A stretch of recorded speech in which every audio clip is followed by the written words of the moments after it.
Hi, I'm Dr. William Dempsey. I'm the Deputy Chief Medical Officer for the Wright Center, and I'm also the Medical Director of our Clark Summit Clinic, where we are today to discuss COVID.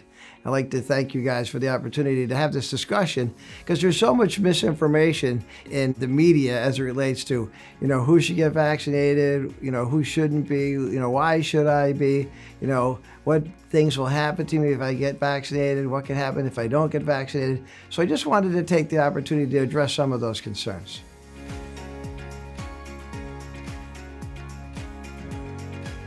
Absolutely 100% certainty, 98 to 99% of people should be vaccinated against this virus.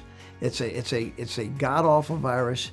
It has significant sequelae, both we call it mortality and morbidity. Morbidity is the illness that the virus causes, and the mortality is the number of deaths that the virus causes. There is nothing that can happen to you as a patient who gets sick worse than losing your ability to breathe.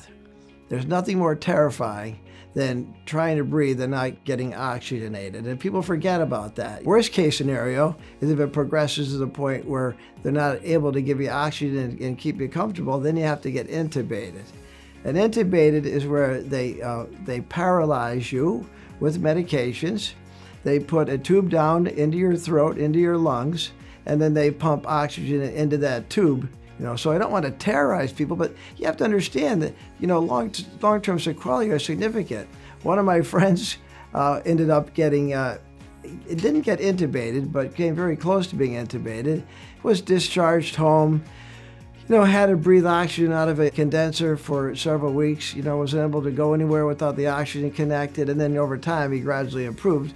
But even if you get to that point, you still have long-term scar tissue and sequelae to your lungs. Your lungs often never get back to the level that they were prior to this infectious process. Before you make that decision of, yes, I'm going to get vaccinated, or no, I've elected not to, you really should make an appointment with your primary care physician. And that decision should be based on fact, on your life, and your secondary medical problems, whatever they may be. How is that infection what type of an effect is the infection going to have on those processes as well? It should not be a political decision, and it should not be an emotional decision.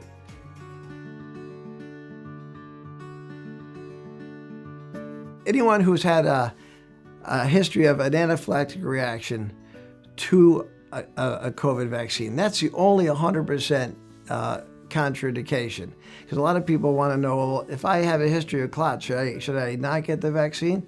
No, if you get the infection, the chances of you getting clots are much higher than the chances of you getting clots from the immunization. Some people say, well, I have a history of heart problems, and the vaccine can cause, myocarditis, which is inflammation of the heart muscle. So ask about that, and again, the infection is much more likely to cause myocarditis than the vaccine is. So, there really isn't any 100% contraindication besides anaphylaxis.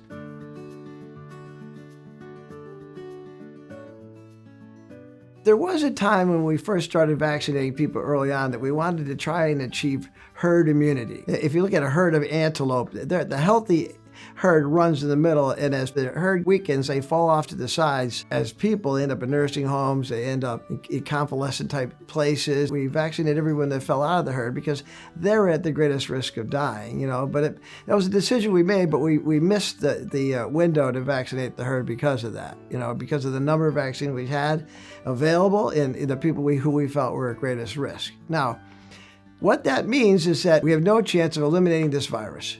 So your choice now is one of two. Either you're going to get the infection and deal with the repercussions of that infection and hope that you don't end up hospitalized or critically ill with it, or you're going to get the vaccine and deal with the risk of the vaccine. Currently, from all the research I've done and everything I've read, the risk of getting that virus far and away is the risk of the vaccine, far and away, much greater. So that's why I am so solid about that decision that everybody should be vaccinated, except for people that have a history of anaphylaxis.